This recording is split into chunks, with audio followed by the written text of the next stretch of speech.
મિત્રો સ્વાગત છે તમારું અમારી ચેનલ ગુજ્જુ લવ પહેલી ચેનલમાં। તો મિત્રો આપણે આજે એવી સ્ટોરી વિશે વાત કરવાના છીએ કે તમે સાંભળીને ચોંકી જશો।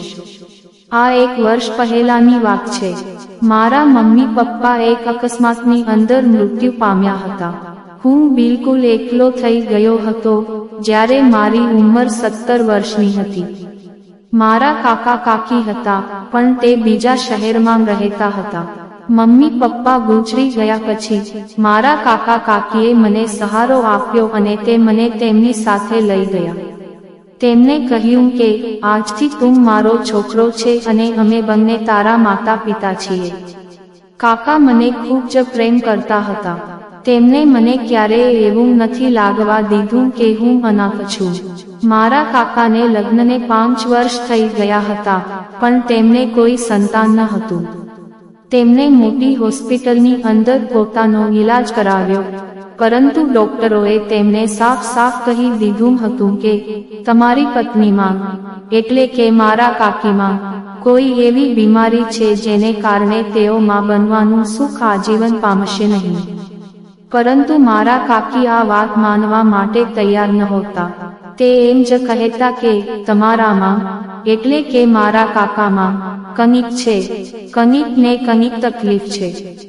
આ વાતને લઈને તે બંનેની વચ્ચે રોજ ઝઘડો થતો હતો। મારા કાકા એક મોટી કંપનીની અંદર મેનેજર હતા એટલા માટે તે પોતાના કામમાં ખૂબ જ વ્યસ્ત રહેતા હતા। ક્યારેક તો તેને 3-4 દિવસ સુધી ઘરે પણ આવી શકતા ન હતા। મારા કાકા જોવામાં ખૂબ જ સુંદર હતા અને તેમને મજાક કરવાની આદત હતી। જ્યારે મારા કાકા ઘરે ન હતા ત્યારે તે મારી સાથે હસી મજાક કરવા લાગ્યા। આમ જ જિંદગીના દિવસો વીતી રહ્યા હતા। હું ત્યારે 12માં પણ અભ્યાસ કરું છું અને થોડા સમય પછી મારી એક્ઝામ પણ છે એટલા માટે મારે ખૂબ જ મહેનત કરવી પડે છે। થોડા સમય પછી કાકી મારી સાથે વિચિત્ર વર્તન કરવા લાગી। ક્યારેક તો તે મારી સાથે એવી વાતો કરતા કે તે સાંભળીને મને શરમ આવતી। એક દિવસ હું મારા રૂમની અંદર બેસીને મૂવી જોઈ રહ્યો હતો। મૂવી ખૂબ જ મજેદાર મૂવી હતી। ધીમે અવાજ કાકીના રૂમની અંદર પણ જતો હતો કારણ કે તેમનો રૂમ મારી બાજુમાં હતો। થોડી વાર પછી તેમને મારા રૂમનો દરવાજો ખખડાવ્યો। મેં દરવાજો ખોલતા જ પહેલા ટીવી બંધ કરી દીધો। તેમને મને પૂછવા લાગ્યું કયું મૂવી જોઈ રહ્યો હતો। મેં કહ્યું કે એક નવું મૂવી હતું તે ખૂબ જ સરસ છે હું જોઈ રહ્યો હતો। તેમને મને કહ્યું તું મૂવી જોવે છે તેમનો મને કોઈ વાંધો નથી પણ અવાજ થોડો ધીમો રાખ અને તે કહેવા લાગી કે મૂવી ચાલુ કર, ચાલ આપણે બંને જોઈએ। મેં ટીવી ચાલુ કર્યો અને તે મારી પાસે બેસીને મૂવી જોવા લાગી। હું થોડો ખસીને બાજુ પર ગયો તો તેને પણ ખસીને ફરીવાર મારી બાજુ આવી એટલે તે મારી નજીક આવી ગયા। હું કંઈ બોલી શકતો ન હતો। મારી હાલત ખરાબ થઈ ગઈ હતી। હું વિચારતો હતો કે હું શું કરું અને મને કંઈ સમજાતું ન હતું। થોડીવાર પછી કાકી ધીમે બોલી તે ક્યારેય ખેતર ખેડ્યું છે? મેં કહ્યું નહીં કાકી, મેં ક્યારેય ખેતર ખેડ્યું નથી। શું તું ખેતર ખેડવાનું શીખવા માંગે છે? મિત્રો મને ખેતી કરવાની તો ઈચ્છા હતી પણ હું ખૂબ જ ડરી ગયો હતો। તમને ડરનું કારણ તમે સમજો છો। આજે હું પહેલીવાર આ અહેસાસ કરી રહ્યો હતો। મેં મારા કાકીને કંઈ જવાબ આપ્યો નહીં ત્યાં અચાનક દરવાજાની ઘંટડી વાગી। કાકી મારા પર હાથ મૂકીને ઊભી થઈ ગઈ અને દરવાજો ખોલવા માટે જતી રહી। કોઈ આવ્યું હતું। કાકી તેની સાથે હસીને વાતો કરી રહ્યા હતા। મેં આજથી પહેલા તેને ક્યારેય મારા ઘરે જોયો ન હતો। કાકી તેની સાથે પોતાના રૂમમાં જતા રહ્યા અને અંદરથી તે દરવાજો બંધ કરી દીધો। મને નવાઈ લાગી કે તેમની સાથે શા માટે અંદર ગયા હશે। લગભગ 30 મિનિટ પછી તે બંને રૂમની બહાર આવ્યા અને પછી તે આદમી જતો રહ્યો। મેં કાકીને પૂછ્યું તે કોણ હતો? તો કાકી મને કહેવા લાગ્યા કે તે મારો જૂનો સ્કૂલનો દોસ્ત હતો, તે ક્યારેક ક્યારેક મને મળવા માટે આવી જાય છે. હવે રાત થઈ ગઈ હતી. કાકીએ કહ્યું કે તને જમવાનું આપી દઉં છું. તો મેં કહ્યું, કાકાને આવી જવા દો, પછી આપણે બધા સાથે જમીશું. તો મારા કાકી કહેવા લાગ્યા કે આજે તે ઘરે આવવાના નથી, તે કંપનીના કામ માટે બહાર જવાનું છે. પછી મેં અને કાકીએ ભોજન કર્યું. મારી નજર વારંવાર કાકી ઉપર જતી હતી. તે ખૂબ જ સુંદર લાગતા હતા. તેમને આજે સુંદર મજાનો પંજાબી ડ્રેસ પહેર્યો હતો. તે પરી જેવી દેખાતા હતા. જમ્યા પછી હું સૂવા માટે જતો રહ્યો. રાત્રે મને કંઈક અવાજ આવવા લાગ્યો. એવું લાગતું હતું કે કોઈ પુરુષ બોલે છે.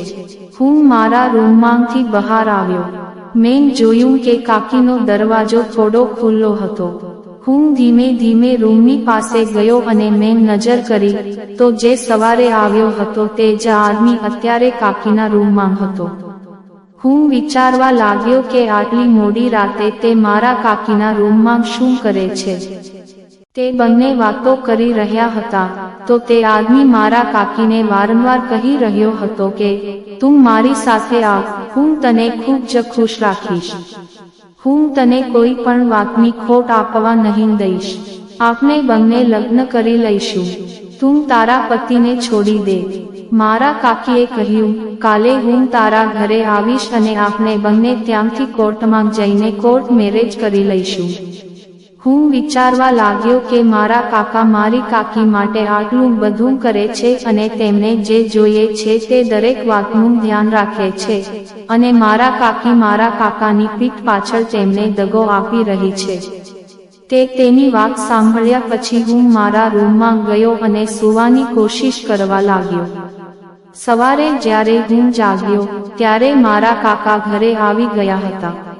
મેં વિચાર્યું કે આજે હું મારા કાકાને બધું જણાવી દઈશ, કેમ કે તેમને ન હોવા ત્યારે ઘરનું શું થાય છે. હું મારા કાકીની બધી વાતો મારા કાકાને કહી દઈશ. મેં જોયું કે મારા કાકી બાથરૂમની અંદર સ્નાન કરવા માટે જતા રહ્યા હતા. ત્યારે હું મારા કાકાની પાસે ગયો તો મારા કાકા કહેવા લાગ્યા, શું વાત છે દીકરા? મેં મારા કાકાને કહ્યું, કાકા, મારા કાકી તમારી સાથે દગો કરી રહ્યા છે. તો તેમણે મને કહ્યું કે શું તું બોલે છે, તને ભાન છે? તો મેં તેમને કહ્યું, કાકા, કાલે સવારે એક આદમી પણ આપના ઘરે આવ્યો હતો. મારા કાકી તેને પોતાની સાથે રૂમમાં લઈ ગયા. જ્યારે તે 30 મિનિટ પછી બહાર આવ્યો તો મેં તેમને પૂછ્યું તો તે કહેવા લાગ્યા તે તેના સ્કૂલનો જૂનો મિત્ર છે, અને જ્યારે રાત્રે બધા લોકો સૂઈ ગયા ત્યારે તે પાછો આવ્યો. મેં છુપાઈને તેની બધી વાતો સાંભળી. મારા કાકી તમારી સાથે છૂટાછેડા લેવાની વાત કરી રહ્યા હતા. તો મારા કાકાએ મને કહ્યું, આ વાતનો શક મને પહેલા પણ હતો, કારણ કે મેં પણ એક વખત તે આદમીને જોયો હતો, અને ત્યારે તારી કાકી કહી રહી હતી કે તે તેનો ભાઈ છે. થોડી વાર પછી કાકી સ્નાન કરીને બહાર આવ્યા તો તે મને કહેવા લાગી કે તારા કાકા ક્યાં ગયા છે? તો મેં કહ્યું કે તે બહાર ગયા છે અને સાંજે આવશે. સાંજે હું અને કાકી જમી રહ્યા હતા ત્યારે મારા કાકા આવ્યા અને તેની સાથે એક વકીલ પણ હતો. મારા કાકાએ મારા કાકીને છૂટાછેડાના કાગળ ઉપર સહી કરાવી આપી અને કાકીને છૂટાછેડા આપી દીધા અને ઘરેથી કાઢી મૂક્યા. આટલું થયા પછી પણ મારા કાકીને જરાય પછતાવો ન હતો. તે હસતા હતા અને ઘરેથી ચાલ્યા ગયા. મારા કાકાએ પણ રાહતનો શ્વાસ લીધો. મને અફસોસ એ વાતનો થયો કે કાકીએ મને ખેતર ખેડવાનું શીખવી રહ્યા હતા અને હું ખેતર ખેડવા માંગતો હતો, પણ પૂરો મામલો એ અજાણા માણસે બગાડી નાખ્યો. જો તે 1 કલાક મોડો આવ્યો હોત તો હું આજે ખેતર ખેડતા શીખી ગયો હોત. લાગે છે કે મારા કાકીનું ખેતર ખેડવાનું મારા નસીબમાં ન હતું. મિત્રો, આજની વાર્તા વિશે તમારો શું અભિપ્રાય છે? મિત્રો, તમને આ વાર્તા કેવી લાગી? કોમેન્ટ કરીને જણાવો. અને તમને આ વાર્તા ગમી હોય તો ગુજ્જુ લવ પહેલી ચેનલને સબસ્ક્રાઇબ કરો.